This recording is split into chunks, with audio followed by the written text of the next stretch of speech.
कर्नाटक के धर्मस्थला के नेत्रावती नदी के किनारे की जगह को स्नान घाट कहते हैं।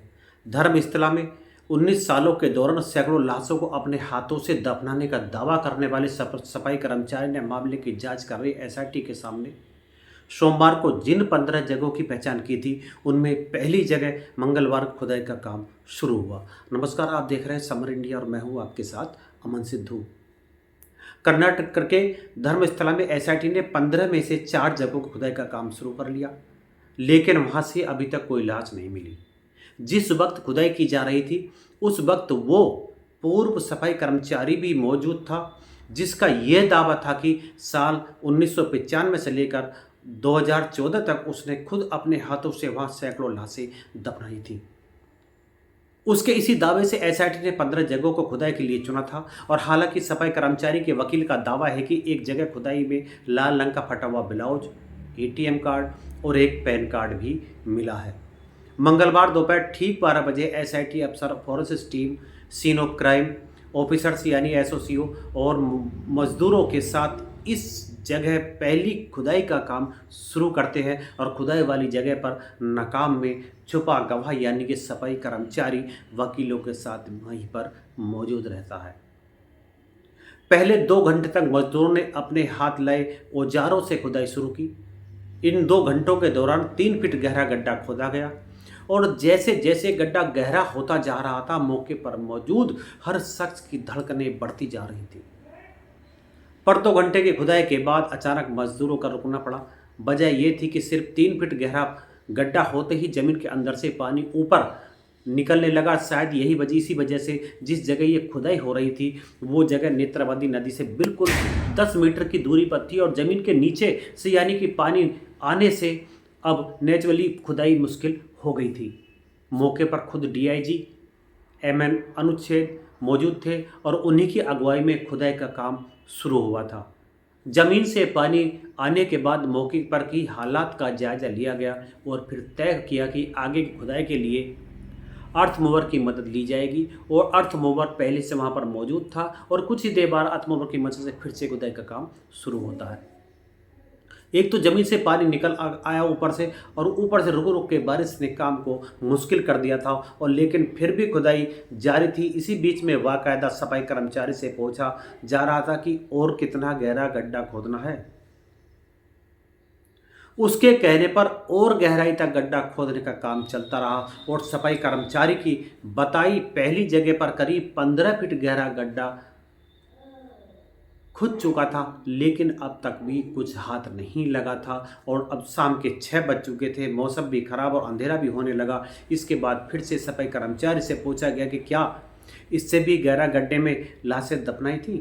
कर्मचारी ने इनकार कर दिया। आखिरकार शाम 6 बजे तक 15 फीट गहरा गड्ढा खोदने के बाद खुदाई का काम रोकने का फैसला किया गया। और इस तरह गवाह यानी सफाई कर्मचारी ने जिन 15 जगहों की निशानदेही की थी, उनमें से पहली जगह की खुदाई पर अब कुछ हाथ नहीं आया और अंदर से कोई लाश के सबूत या कंकाल नहीं मिला। और गवाह की रजामंदी से पहली जगह को वापस मिट्टी से भर दिया गया। हालांकि पहले दिन की खुदाई के बाद सफाई कर्मचारी के वकील मंजुनाथ एम ने एक बयान जारी कर दावा किया है कि पहली खुदाई में ही लाल ब्लाउज का एक टुकड़ा, एक पैन कार्ड और एक एटीएम कार्ड मिला है। बयान के मुताबिक इनमें से एक कार्ड पर एक पुरुष का नाम, जबकि दूसरे कार्ड पर लक्ष्मी नाम लिखा हुआ है। वकील मंजूदाब ने दावा किया है कि ये चीज़ें 2.5 फीट गहरे गड्ढे में मिली हैं। हालांकि एसआईटी ने ऐसी किसी चीज़ की बरामद होने की बात से इनकार किया है। और वैसे पहली खुदाई में लाशों में कोई सबूत हाथ नहीं लगने के बावजूद एसआईटी ने फैसला किया है कि वो सफाई कर्मचारी के बताए बाकी 14 जगहों की भी खुदाई करेगी। इसमें बाद ही आगे की जांच के बारे में फैसला लिया जाएगा। फिलहाल गवाह ने जिन बाकी के 14 जगहों की निशानदेही की है, वहां पर anti Naxal force, Garuda force, special action force और Karnataka state reserve police force भी तैनात की गई है। खुदाई की बाकायदा वीडियोग्राफी भी की गई है। और पहले दिन की खुदाई के बाद मंगलवार को एसआईटी ने गवाह की बताई दूसरी और तीसरी और चौथी जगह पर खुदाई शुरू की।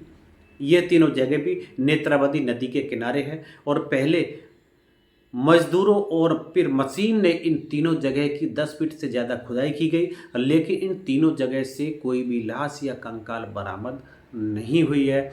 यानी कि 15 से 3 जगहों की खुदाई हो चुकी है और इन तीनों ही जगहों से सफाई कर्मचारी के दावे के हिसाब से कोई लाश नहीं मिली है। वैसे सफाई कर्मचारी ने जिन 15 जगहों की निशानदेही की है, उनमें से पहली 8 जगह नेत्रावती के किनारे हैं और कुछ साल पहले इस नदी के आसपास के इलाकों में बाढ़ भी आई थी और नेत्रावती नदी के आसपास की 8 जगहों के अलावा गवाह ने जिन बाकी जगहों की निशानदेही की है, उनमें से कुछ जगह रिजर्व फॉरेस्ट है और उन घने जंगलों में खुदाई का काम बेहद मुश्किल होने वाला है, लेकिन फिर भी जंगल के अंदर भी एसआईटी ने खुदाई करने का फैसला किया है। बुधवार के बाद एसआईटी की निगरानी में गुरुवार को भी खुदाई का काम जारी रहेगा। हालांकि एसआईटी सूत्रों के मुताबिक धर्मस्थला एसपी को अपनी शिकायत पत्र के साथ गवाह यानी सफाई कर्मचारी ने जो एक इंसानी खोपड़ी सबूत के तौर पर पुलिस को दी थी, उसके बारे में अभी तक उसने ये नहीं बताया कि ये इंसानी खोपड़ी उसने किस जगह खुदाई कर बाहर निकाली थी। सफाई कर्मचारी ने दावा किया है कि उसने अपनी जान जोखिम में डालकर धर्मस्थला जाकर चुपचाप खुदाई करके खोपड़ी बाहर निकाली थी, ताकि पुलिस उसके दावे पर यकीन कर सके। और इस इलाके में सैकड़ों लाशें दफन हैं, जिनमें ज़्यादातर लाशें महिलाओं की है और जिनका रेप करने के बाद उन्हें मार दिया गया था और फिर इसी सफाई कर्मचारी की मदद से उनकी लाशों को धर्मस्थला के आसपास दफना दिया गया। इस बीच बुधवार को सफाई कर्मचारी के वकील की तरफ से एक और बयान जारी, इसमें बताया कि सफाई कर्मचारी न सिर्फ 15 जगहों की लाशों दफन होने की बात एसआईटी ने बताई, बल्कि ये भी बताया कि उनमें से किन किन जगहों पर कितनी लाशें उसने दफनाई थी।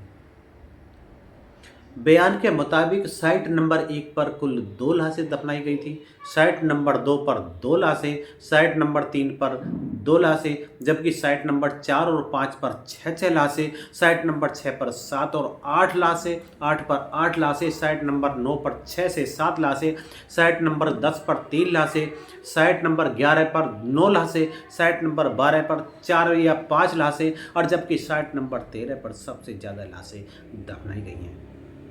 आखिर इन रहस्यमयी लाशों के दफनाए या जलाए जाने का यह मामला कैसे तूल पकड़ा, वो मैं भी आपको बताता हूँ।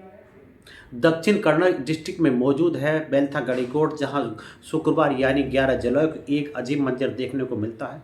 बाहरी सुरक्षा बल के घेरे में सिर से पैर तक नकाब से ढके एक शख्स कोर्ट में पेश किया गया और नकाब कोर्ट में पेश होने के बाद उस शख्स ने आंख तक कोई नहीं दिख रहा था, सिर्फ उसकी आंखें दिखाई दे रही थी, जिसके चेहरे पर असलियत को इस अंदाजे में छुपाकर कोर्ट में पेश किया गया। और कोर्ट में पेशी के बाद इस नकाबपोश शख्स ने मजिस्ट्रेट के सामने बाकायदा 164 के तहत अपना बयान दर्ज कराया था और इसके दावे के हिसाब से 19 सालों तक कर्नाटक और देश की अन्य दुनिया भर में मशहूर धर्मस्थला मंदिर में एक सफाई कर्मचारी के तौर पर काम करता था और इन्हीं 19 सालों में उसने वहां कुछ ऐसी चीज़ें देखी थी जिसका सच सामने आने से पहले ही अभी से पूरे कर्नाटक में उथल पुथल शुरू हो चुकी है। इसका दावा है कि इसने 19 सालों में धर्मस्थला के गांव में सैकड़ों लाशों को अपने हाथों से दफनाया या जलाया है। अब तो यह समय ही बताएगा और खुदाई के बाद ही पता चलेगा आखिर कितनी लाशें मिलती है या नहीं मिलती है, आखिर इस नकाबपोश सफाई कर्मचारी का क्या राज है, ये समय के बाद ही पता चलेगा। मिलते हैं अगली वीडियो में, तब तक के लिए नमस्कार।